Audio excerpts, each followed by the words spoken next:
엔비디아의 블랙웰의 과열 이슈가 있습니다. 이에 따라서 지금 또다시 주목받고 있는 게 이 열들을 과연 어떻게 효과적으로 그리고 효율적으로 시킬 수 있을까, 그 방법에 대해서 많은 분들이 궁금해하시는 것 같은데요. 이미 시장에는 이런 방법들이 굉장히 많이 나와 있죠. 하지만 우리가 잘 모를 수 있기 때문에 이 부분 다시 한번 짚어보려고 합니다. 마켓 시그널에서 이미 한번 다뤄본 적이 있었던 내용인데요. 다시 한번 정리를 해봤죠. 이번에 엔비디아와 함께 묶어서 생각해 보시면 좋을 것 같은데, 엔비디아 무엇이 문제였나 다시 한번 살펴보면요.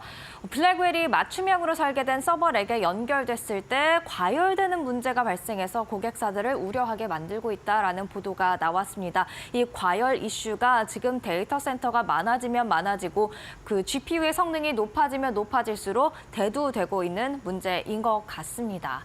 이렇게 과열되는 문제를 해결하기 위해서는 굉장히 중요한 게 이 열을 식히는 문제가 될 것 같은데요. 다음 페이지 함께 보시죠.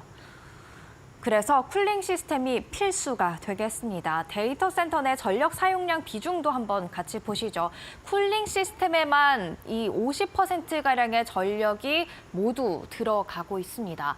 그만큼 쿨링, 열을 식히는 게 매우 중요할 뿐만이 아니라 굉장히 많은 전력을 소모하고 있다는 것을 확인을 할 수가 있죠. 그래서 정리를 해보면 이렇게 정리를 해볼 수 있을 것 같네요. 다음 페이지 함께 보실까요? 즉, 효율적으로 열을 관리한다면 전기료도 줄일 수 있고 또 제품의 성능도 최대치로 끌어올릴 수 있지 않을까 생각을 해볼 수가 있겠습니다. 그래서 필요한 게 바로 냉각 기술입니다. 지금 기존에 나와 있는 냉각 기술 크게 두 가지가 될 텐데요. 기존의 열 관리 방법 공랭식과 수랭식이 있습니다. 공랭식은 기계에서 발생하는 열을 공기로 식히는 방법이고요. 세밀한 온도 조절보다는 냉각 그 자체에만 초점을 맞추는 소규모 데이터 센터에서 주로 사용하게 됩니다. 에어컨을 강하게 튼다라는 개념으로 이해하시면 좋을 것 같고요. 반면에 수랭식도 한번 보시죠. 차가운 액체가 장비를 싸매고 있는 이런 관들을 돌아가면서 열을 밖으로 빼내는 방법이 되겠습니다. 깊숙한 곳에 열까지 뺄 수 있어서 효과적이다라는 이야기 나오고 있죠.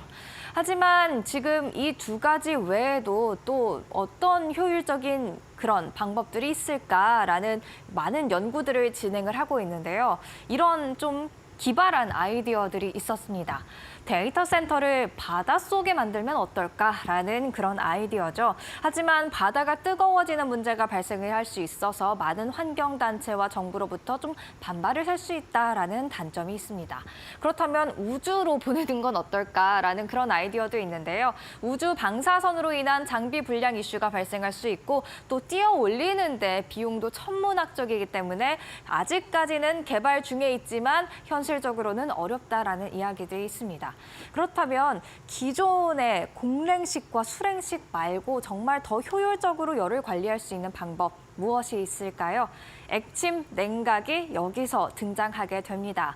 데이터 센터 대신 그 장비만이라도 액체에 담그자는 게 기본 아이디어가 되겠습니다. 보시는 사진과 같이 장비를 이렇게 액체 속에 담게 되는 거죠. 그런데 여기서 장비는 전기가 통하게 될 텐데 물에 담아도 되나, 담가도 되나라는 생각을 하게 되시죠. 그래서 이때의 액체는 전기가 통하지 않는 특수 액체이어야만 합니다. 이런 액침 냉각의 장점으로는요, 공랭, 수랭처럼 간접적으로가 아니고 직접적으로 열을 제거할 수 있기 때문에 효과적이고요. 송풍기를 사용하지 않아 전력 소모도 적은 편이고 또 바람길이 필요 없기 때문에 큰 공간을 차지하지도 않는다는 점에서 여러 장점을 가지고 있습니다. 이렇다 보니까 이런 장점들에 기대어서 많은 기업들이 채택을 하기 시작하고 있고 또 발을 들이기 시작하고 있는데요. 이에 따라서 시장 규모도 커지고 있습니다. 먼저 글로벌 액침 냉각 시장 규모는 지금 2022년 2억 4,400만 달러에서 2030년이면 17억 1,000만 달러로 커질 것으로 예상이 되고 있고요.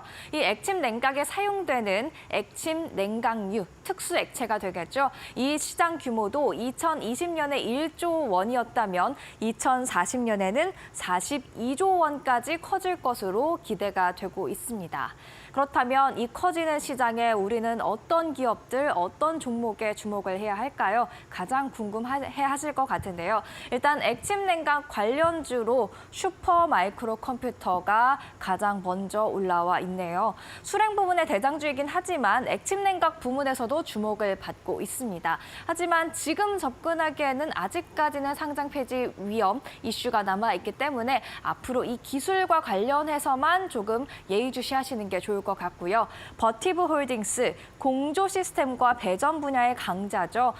그리고 냉각 외에 전력 설계 등 전반적인 인프라를 관리한다는 점에서 데이터 센터와 관련돼서 또 주목해볼 만한 종목이 될 것 같습니다.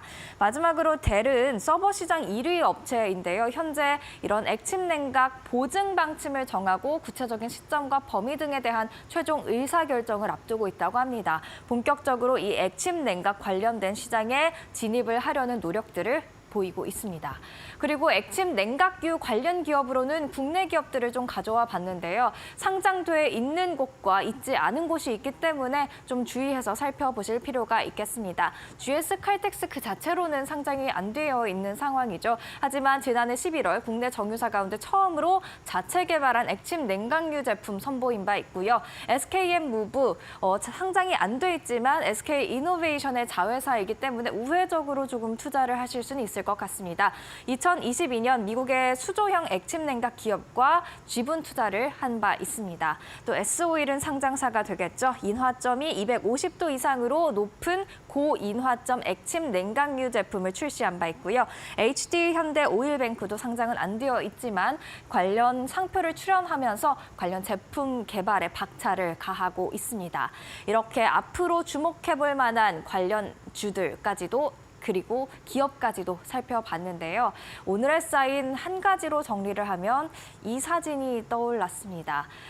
추운 겨울 속에서도 아이스 커피를 들고 있는 우리 한국인들의 모습인데요. 데이터 센터에도 이런 얼주가를 전파할 필요가 있지 않을까요?